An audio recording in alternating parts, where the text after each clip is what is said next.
जय हिंद एवरीवन। उम्मीद करता हूँ आप सब काफ़ी अच्छे होंगे।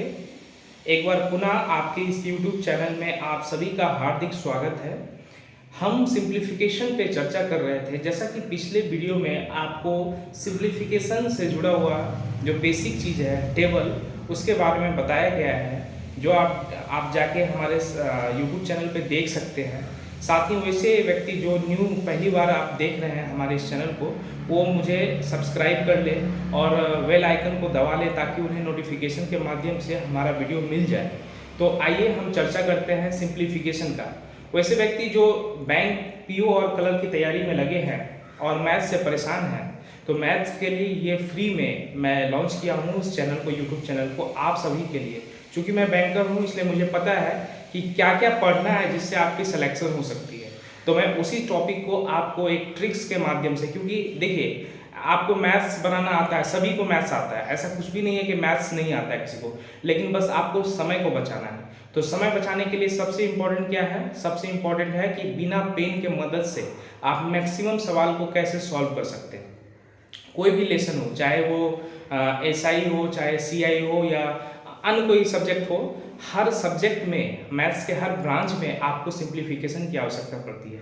क्योंकि सिंप्लीफिकेशन पे अगर आपका कमांड है तो आप एक तरह से मान के चलिए कि आपका मैथ्स 99% ऐसे ही सॉल्व हो जाएगा।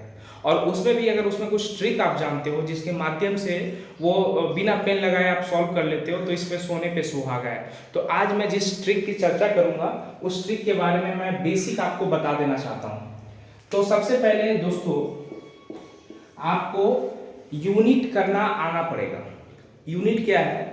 तो सपोज कोई भी एक नंबर है 1 2 3 5 8 9, कुछ भी एक नंबर है, ये सपोज एक नंबर है, तो इसको आपको यूनिट करना है।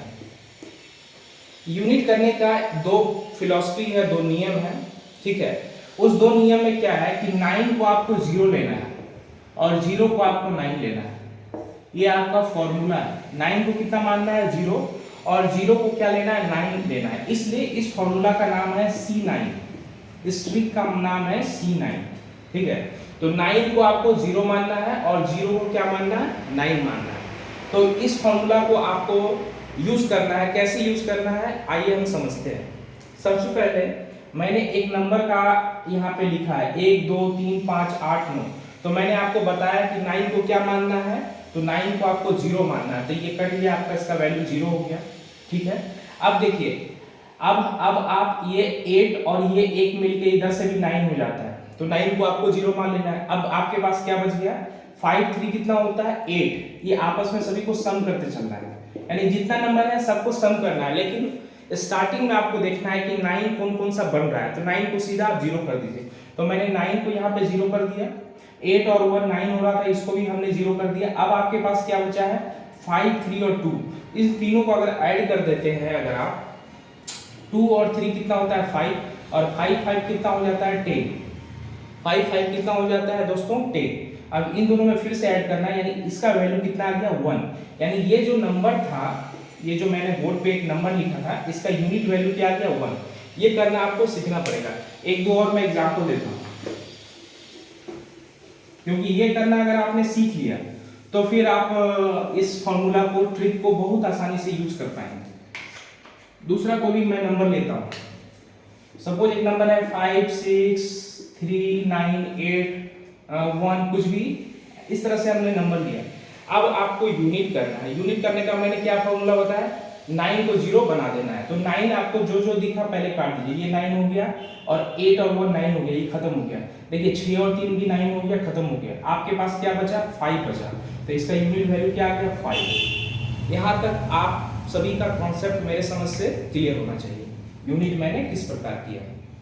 आपस में क्या होता है, अगर सपोज आप ये 9 का पेयर नहीं करते हैं तो आप कैसे कर सकते हैं? 5 + 6 + 3 + 9 + 8 + 1। अगर आप इसको भी ऐड करेंगे तो अंत में आपको 5 ही मिलने वाला है, ठीक है। तो इसमें कोई दिक्कत नहीं होना चाहिए। चलिए अब हम इस फॉर्मूला को यूज करते हैं। ये फॉर्मूला कहाँ लगता है और किस प्रकार लगता है, अब वो समय है कि हम इसको यूज करते हैं। सपोज बच्चों आपको एक एडिशन दिया जाता है। सपोज कीजिए 23 प्लस 21, इसकी वैल्यू क्या होगी? 23 प्लस 21 की वैल्यू क्या होगी? तो आप पहले इसको एक्यूरेट जो इसका वैल्यू होगा वो ऐड करके इधर लिख लीजिए, फिर मैं देखता हूँ कि ये फॉर्मूला इसमें इंप्लीमेंट होता है कि नहीं। तो 23 और 21 आपस में ऐड करेंगे तो कितना होगा? 4, यानी यहाँ पे कितना हो गया? 44। 23 में जब 21 को ऐड करेंगे तो क्या होगा दोस्तों? 44। अब हमको क्या करना है? हमें C9 का फॉर्मूला लगाना है। C9 का फॉर्मूला हमको लगा देना है। कैसे लगाएंगे? देखिए, मैंने बताया कि आपस में सबको जोड़ना है, तो 2 और 3 कितना हो जाता है? 5, और 2 और 1 कितना हो जाता है? 3, और 5 और 3 का ऐड कितना होता है? 8। इधर भी आपके पास कितना है? 4 and 4, 4 और 4 का एडिशन क्या होता है? 8। क्या ये टैली हुआ आपस में? बिल्कुल टैली हो गया। तो C9 यहाँ पे कारगर होगा। अब ये एग्जाम में किस तरह से आएगा? क्योंकि आपका एग्जाम ऑब्जेक्टिव पैटर्न पे होता है, आपको ऑप्शन दिए रहते हैं, ठीक है? तो ऑप्शन में आपको मालूम है, अगर बड़ा बड़ा एडिशन में ये फॉर्मूला लगाएंगे तो आपका काम करेगा। सपोज कीजिए एक दूसरा एग्जांपल से हम समझते हैं। सपोज कीजिए 55 प्लस 45 प्लस 31, इस तीनों का जो इक्वल होगा वो कितना होगा? एक क्वेश्चन, ठीक है? और इसमें आपका 3 ऑप्शन दिया हुआ है। पहले हम एक्यूरेट कर लेते हैं, एक्यूरेट करके देख लेते हैं। तो 55 के साथ 45 के साथ 31, आपस में इसको हम ऐड कर लेंगे तो कितना आ जाएगा? 5 5 10 और 1 11 का 1 इधर आ गया कैरी होके, तो 6 और 4 कितना हो गया? 10 और 3 कितना हो गया? 30, यानी इसका एडिशन कितना हो गया? 131। इसका एक्चुअल में एडिशन कितना हो गया दोस्तों? 131। और आपके पास मान के चलिए कि A, B और C 3 ऑप्शन दिया हुआ है। एक में लिखा हुआ है 132, 131, 130, ये आपका ऑप्शन है A, B, C, ठीक है? तो मान के चलिए कि आपको यहाँ एडिशन करने में यहाँ पे हमें टाइम लग गया, कुछ तो समय लगा, लेकिन अगर C9 आपके पास है तो आप क्या करोगे? देखोगे सबसे पहले 9 कौन कौन बन रहा है। तो देखो यहाँ 5 और 4 आपस में क्या हो रहा है? 9 हो रहा है, इसका वैल्यू क्या हो गया? 0। 5 5 आपस में क्या होता है? 10 मतलब 1, क्योंकि 10 का मतलब क्या होता है? 1 + 0 1, यानी यहाँ तक वैल्यू कितना आया? 1। अब 1 में फिर 3 को क्या करेंगे? ऐड करेंगे। तो 1 और 3 कितना होता है? 4। 1 और 3 क्या हो जाता है दोस्तों? 4, और ये वाला 1 को ऐड कर लीजिए, आपस में इसका वैल्यू, यूनिट वैल्यू क्या आ गया? 1 + 3 + 1, यानी कि इसका वैल्यू आ गया 5। अब ऑप्शन में आप सीधा एक बार देखिए कि इसका वैल्यू 5 आ रहा है, तो देखिए 3 और 1 4 होता है, +2, यानी इसका वैल्यू 6 आएगा, आंसर नहीं होगा। इसका वैल्यू देखिए 3 और 1 4, 4 और 1 5, क्या ये आंसर है? बिल्कुल है। और मैंने यहाँ पे एडिशन में भी आपको दिखाया। तो C9 में आपका इस तरह से आप निकाल सकते हैं। ये C9 जो दोस्तों, ये सिर्फ एडिशन में ही लागू नहीं होता है, ये सिर्फ एडिशन में ही लागू नहीं होता है, ये सब्ट्रैक्शन में भी लागू होता है, मल्टीपल में भी लागू होता है, और डिवीजन में भी लागू होता है। यानी इतनी बड़ी फॉर्मूला है कि आप इस फॉर्मूला को अगर प्रैक्टिस के माध्यम से, अगर स्पीड के माध्यम से अगर रोज करें तो आप देखेंगे कि आप जल्दी से जोड़ भी कर सकते हैं, घटाव भी कर सकते हैं, गुना भी कर सकते हैं और भागा भी कर सकते हैं। यानी बहुत आसान है। जैसे एक और एग्जांपल हम लेते हैं।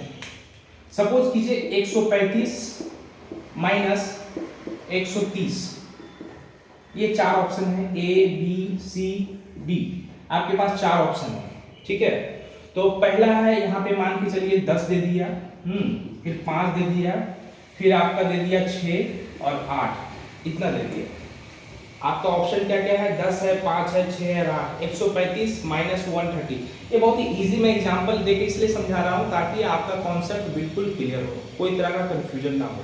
बाद में इस फॉर्मूला को आप बड़ा बड़ा नंबर पे फॉलो कर सकते हैं। आपके पास पेन और कॉपी घर में है, आप इसमें आज दिन में प्रैक्टिस कीजिए इस फॉर्मूला को यूज करके। चलिए, तो अब हम इसमें C9 लगाते हैं। इसका यूनिट को हम जोड़ेंगे। इसका यूनिट को जब जोड़ते हैं तो 5 और 3 कितना होता है दोस्तों? 8। 8 और 3 8 है, ये कितना होता है? 9। 9 का मतलब क्या हो गया? ये लड्डू, 0।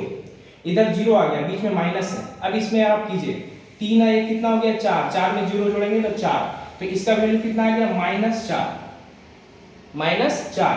मैंने क्या बताया? 0 को क्या लेना है भाई मेरे? 9 लेना है। तो यहाँ पे 0 पहले से आया हुआ था, तो इसको आप 9 से माइनस कर दीजिए, आपका वैल्यू क्या आ गया 5। अब देखिए ऑप्शन में जो 5 है वो मार दीजिए, तो इसमें तो सीधा 5 दिख रहा है, ये इसका आंसर हो गया। यानी C9 माइनस में भी काम कर रहा है। C9 कहाँ काम कर रहा है? माइनस में भी, प्लस में भी, मल्टीपल में भी, डिवीजन में भी। ये सब मैं बेसिक ट्रिक का वीडियो रेगुलर लाऊंगा, और एक लेवल अगर आप लोगों का हो जाए तो उससे क्या होगा, बाद में जो बड़े बड़े जो लेशन है मैथ्स का, जो पीओ क्लर्क में काफ़ी क्वेश्चन पूछे जाते हैं, उसको बनाते समय ये सब फॉर्मूला को हम लोग को आधार पे यूज करना है और उसको उसमें लागू करना है, जिससे हमारा समय बचेगा। एक दो और एग्जाम्पल समझते हैं। मान के चलिए कि कोई भी नंबर है 5 3 8 9, माइनस या प्लस कर लीजिए 302, माइनस कर लीजिए 100। तो इस तरह से भी इसमें भी C9 आप लगा सकते हैं। इसमें क्या करेंगे, 9 कट गया, 5 3 8, 8 8 कितना होता है 16, 16 का मतलब 1 + 6, यानी इसका वैल्यू 7 आ गया। यहाँ पे वैल्यू देखेंगे 3 2 5 -1, 7 5 12, 12 में से 1 गया 11, 11 का मतलब क्या हो गया 2। तो हम ऑप्शन जो A B C D जो ऑप्शन रहेगा उसमें देखेंगे कि किसका वैल्यू 2 मिल रहा है, एडिशन करके यूनिट वैल्यू करके। तो इस तरह से इस फॉर्मूला को आप यूज कीजिए, और आज सिर्फ C9 फॉर्मूला पे आप मैक्सिमम क्वेश्चन का प्रैक्टिस कीजिए। क्वेश्चन को आप खुद से क्रिएट कीजिए, क्योंकि एग्जामिनर क्या करता है, एग्जामिनर का माइंड को समझने की कोशिश कीजिए। एग्जामिनर क्या करता है, क्वेश्चन को वो लोग क्रिएट करता है, ठीक है। आपके पास सब कुछ है, फॉर्मूला है, ट्रिक्स है, सारा भौतिक सुविधा है आपके पास, पढ़ने का माहौल भी है, तो आप क्यों नहीं पढ़ रहे, आप पढ़िए और जॉब निकालिए। इस तरह का फॉर्मूला को प्रैक्टिस कीजिए। और आज का वीडियो मैं इसी के साथ समाप्त करता हूं, और उम्मीद करता हूं कि मेरा ये ट्रिक्स जो है C9 आप सभी को अच्छा लगेगा, और मेरे चैनल को लाइक शेयर और सब्सक्राइब करें, मेरा हौसला अफजाई करें। जय हिंद, जय भारत।